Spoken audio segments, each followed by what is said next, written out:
আসসালামু আলাইকুম। প্রিয় দর্শক, একটা ঘটনা বলি। দিন কয়েক আগের কথা। আমি হেঁটে হেঁটে কারওয়ান বাজার দিকে যাচ্ছিলাম।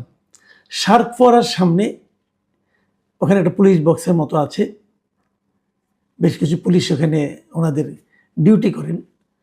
তো সেখানে হঠাৎ করে একজন পুলিশ আমাকে সালাম দিলেন। তো সালামটা পেয়ে আমি একটু কথা বলার সুযোগ পেলাম আর কি। তো একটা কথা অনেক দিন ধরে আমার মনের মধ্যে ছিল, বেশ কয়েকদিন ধরে। তাই মনে কি জিজ্ঞাসা করলাম যে, ভাই, আপনাদের এই পোশাকটা কে পছন্দ করেছে? তো আমি কেবল এইটুকু বলেছি। আমি বললাম না, মনে হলো ওনার মনের ভেতর থেকে ওনার অব্যক্ত, না বলা, বলতে না পারা অনেক কথা যেন হর হর করে বেরিয়ে এলো। এবং সে কথাগুলোর সারমর্মটা কি? তারা কেউ এই নতুন পোশাকটা পছন্দ করছে না। এবং আমি যে প্রশ্নটা করেছিলাম তারও কারণ কিন্তু ছিল একটাই, এই পোশাকটা আমার কাছে একেবারেই পছন্দ হচ্ছে। এই যে শিয়ালের মতো কালারের যে পোশাকটা, এটা আমার একদমই ভালো লাগছিল না। আমরা তো একটা পুলিশের কয়েকটা পোশাক দেখে পরিচিত, অভ্যস্ত, আমাদের চোখ সয়ে গেছে। কিন্তু আমরা আগে দেখতাম একটা খাকি পোশাক। সেই খাকি পোশাক নিয়ে অনেকের আপত্তি ছিল, কারণ খাকি পোশাকটা দেখলেই আমরা ওই আপনার মানে পাকিস্তানি বাহিনী, হানাদার বাহিনীর যে পোশাক, খাকি রঙের পোশাক, সেটার কথা মনে পড়ে যায়। যাক, সেই পোশাকটা 2003 কি 4 সালের দিকে ওই পোশাকটা চেঞ্জ হয়ে যায়। চেঞ্জ হয়ে এই যে নীল কালারের যে পোশাকটা দেওয়া হয়। এখন এই নীল কালারের পোশাকটা ভালোই ছিল, এটাকে চেঞ্জ করতে হলো কেন? এবং চেঞ্জ করে শিয়ালি কালারের মতো একটা পোশাক দেওয়া হলো কেন? তো আমি না ওই ভদ্রলোকের সঙ্গে অনেকক্ষণ আলাপ করলাম। আমি বললাম যে, ভাই, এই পোশাকটা যে আপনাদের দিয়েছে, এটা কি অন্য কোনো দেশের এই কালারের পোশাক আছে? তো উনি আমাকে জানালেন, আমি সত্য মিথ্যা জানি, উনি জানালেন যে থাইল্যান্ডের পুলিশের নাকি এই কালারের পোশাক আছে। এবং সেই সঙ্গে উনি এটাও বললেন, দেখেন, থাইল্যান্ডের মানুষের কিন্তু মোটামুটি 90% মানুষ কিন্তু গায়ের রং ফর্সা, এবং ফর্সা হলে এই পোশাকটা মোটামুটি তাও চলে যায়। কিন্তু আমরা যারা শ্যাম বর্ণের আছি, শ্যামলা রঙের আছি, আমাদের জন্য এটা একেবারে ভালো মানায় না। মানে তারপর আমি ইন্টেনশনালি আরও কয়েকজন পুলিশের সঙ্গে কথা বলেছি। আমি এ পর্যন্ত একজন পুলিশ কর্মকর্তা পাইনি যারা এই পোশাকটাকে পছন্দ করেছে, যারা বলেছে যে নতুন এই পোশাকটা তাদের খুব ভালো লাগছে, এই রঙটা তাদের খুব ভালো লাগছে। এখন কেন ভালো লাগছে না, এরও কিছু কারণ আছে। কিন্তু কারণগুলো এরকম, আপনি দেখবেন বিভিন্ন বাসা বাড়িতে ইদানিং নানা রকম গার্ড থাকে, মানে নিরাপত্তা প্রহরী থাকেন, এবং বিভিন্ন অফিসেও এরকম কিছু নিরাপত্তা প্রহরী থাকে। তাদের অনেকেরই এই ধরনের একটা কালারের পোশাক থাকে।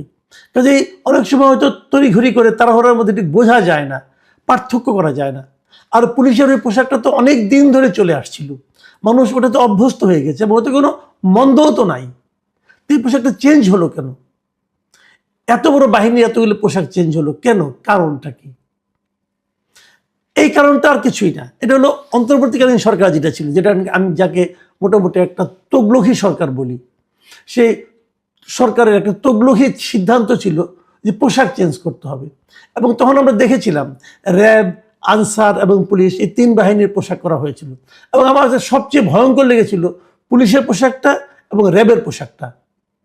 এবং তখন আমি বলেছিলাম যে, আপনার যদি সিংহের গায়ে যদি বিড়ালের চামড়া লাগিয়ে দেন তাহলে যে অবস্থা হবে, এটা হলো তাই।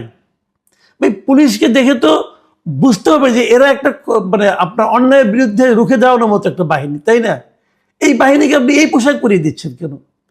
পোশাক কিন্তু মানুষের মধ্যে একটা প্রভাব বিস্তার করে, সাধারণ মানুষের মধ্যে একটা প্রভাব বিস্তার করে। তো সেটা তো হবে না এটা দেওয়া, এটা দিলে পর। তারা এটা কেন করলো? তারা বলেছিল যে পুলিশের নাকি মনোবল ফিরে আনতে হবে। তো মনোবলটা কি ফিরে আসছে এই পোশাক দেওয়াতে? পোশাকে দিলে কি মনোবল ফিরে যায়? মনোবল বেড়ে যায়? হ্যাঁ, মনোবল পাল্টে যায়। কিন্তু আপনার পোশাকে আপনার মানে আপনার ব্যক্তিত্ব, আপনার পার্সোনালিটি বলেন, আপনার নিজস্ব সাহস, মনোবল, এগুলি কিন্তু চেঞ্জ হয়, একদম হয় না তা না, হয়। এবং সেই চেঞ্জটা কি? এই পোশাকে আমার মনে হয় সেই চেঞ্জটা হবে নেতিবাচক পরিবর্তন হবে। আগে যে আত্মবিশ্বাস নিয়ে সে নিজের ভূমিকা রাখতে পারত, এই পোশাক পরলে ততটুকু পারবে বলে আমার কাছে মনে হয় না, বরং কমে যাবে, কোনো সন্দেহ নাই। তার মানে অন্তর্বর্তীকালীন সরকারের যারা এই সিদ্ধান্তগুলি নিয়েছিল, তাদের মূল লক্ষ্যই ছিল যে পুলিশের মনোবলকে কমিয়ে দাও, নানাভাবে কমিয়ে দাও। ওই যে তার ওসির সামনে যে ইন্টারমিডিয়েট পড়া এক ছেলে অথবা ফার্স্ট ইয়ারে পড়া এক ছেলে পায়ের উপরে পা তুলে বলবে যে আমার কথা শুনতে হবে, যে বলবে যে আপনি আমার কথা না শুনলে মনে রাখবেন অমুক জায়গায় আমি এসআইকে আগুন দিয়ে পুড়িয়ে দিয়েছিলাম, অমুক থানা পুড়িয়ে দিয়েছিলাম। পুলিশ কাছুমাছু হয়ে শুনবে সেগুলো। যারা বাহাদুরি দেখাতে যাবে তাদেরকে আপনি ক্লোজ করে নিয়ে যাবেন, অথবা যদি তারপরে যদি গ্রেফতার হয় মধ্যরাতে কোর্ট বসিয়ে তাকে জামিন দিয়ে দিবেন। এগুলো দিয়ে মনোবল কমানোর যে একটা প্রক্রিয়া, সেই প্রক্রিয়াকে আরও বেশি স্থায়ী রূপ দেওয়ার জন্য এই পোশাকগুলি চেঞ্জ করা হয়েছিল। এটা হলো আমার বিবেচনা। আজকে দেখলাম পুলিশের একটা অ্যাসোসিয়েশন, যে পুলিশ সার্ভিস অ্যাসোসিয়েশন, তারা একটা অফিসিয়ালি একটা বিবৃতিও দিয়েছে। সোমবার রাতে তারা বিবৃতিটা দিয়েছে এবং সেখানে তারা বলেছে যে এই পোশাকটা নির্বাচন নাকি করা হয়েছিল সম্পূর্ণ রকম মতামত না নিয়েই। তাদের ভাষায় তারা, আমি একটু পড়ে শোনাই তারা কি বলেছে। তারা বলেছে যে সাবেক অন্তর্বর্তী সরকার পুলিশ সদস্যদের গায়ের রং, আবহাওয়া এবং তাদের মতামত উপেক্ষা করেই কোনোরূপ জনমত যাচাই ছাড়া পোশাক নির্বাচন করে। একদম মানে তারা কিন্তু স্পষ্ট করে বলে দিচ্ছে। এবং তারা এখানে কথাও বলেছে, অন্য যেসব সংস্থা ইউনিফর্ম পরে থাকে তাদের সঙ্গে নতুন পোশাকের হুবহু সাদৃশ্য রয়েছে, এতে পুলিশ সদস্যদের চিহ্নিত করা কঠিন হয়ে পড়েছে। এখন অন্য যেসব সংস্থা মানে ওই যে বললাম বিভিন্ন বাসার, বিভিন্ন অফিসের যে গার্ড, তাদের সঙ্গে এটা মানে মিলে গেছে এই পোশাকের রং। এটা কেন, অথবা এটা করতে হবে কেন? এই যে কেন কথাটা বললাম, এখানে হলো মূল ঘটনাটা। মূল ঘটনাটা হলো এই পোশাক চেঞ্জ করলে, ভাবেন তো সারা দেশের এত মানে হাজার হাজার পুলিশের পোশাক যদি চেঞ্জ করার দায়িত্ব দেওয়া হয় কাউকে, যে ঠিকাদাররা দায়িত্বটা পাবে, তাদের কী পরিমাণ প্রফিট হবে ভেবেছেন একবার? খোঁজ দিয়ে দেখেন কারা এগুলি করেছে, সমাধান পেয়ে যাবেন, উত্তর পেয়ে যাবেন। এটা কেন করতে হবে?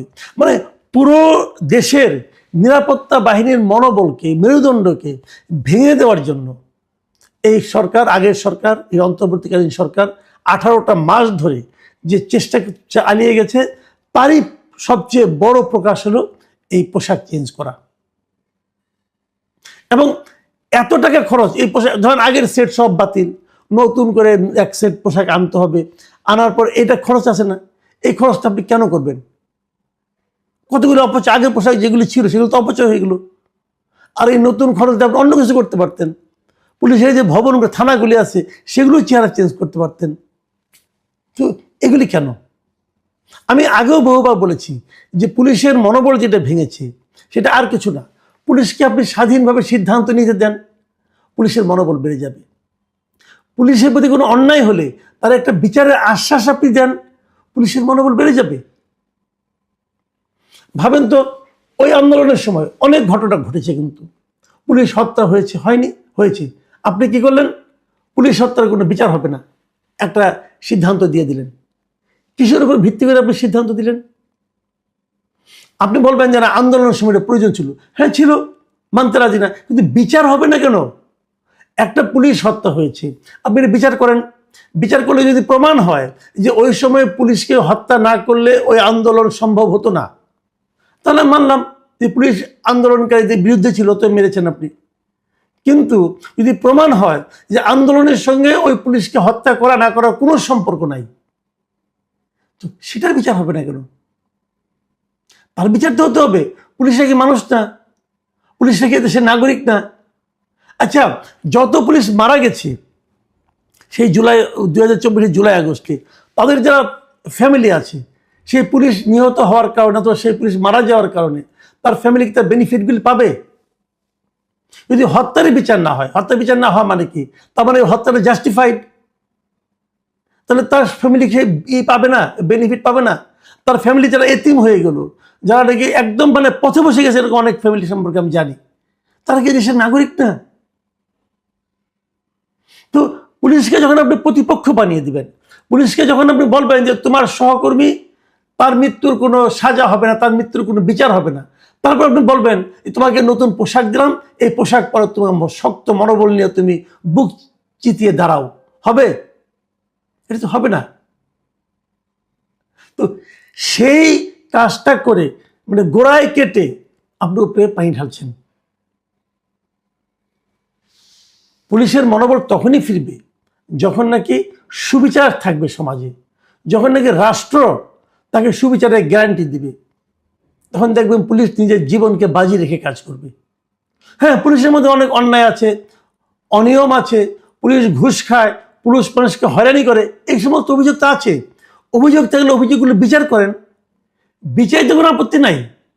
এখন আপনি বিচার করবেন না, ওইটা হতে দিবেন, আবার অপরদিকে গোষ্ঠীগতভাবে তাদের উপর নানা ধরনের অন্যায় অবিচার করবেন, অথবা তাদেরকে নানাভাবে আপনার মানে মনোবল ভেঙে দেওয়ার মতো কাজ করবেন, তারপরে একটা শিয়াল মার্কা পোশাক গায়ে চড়াই দিবেন।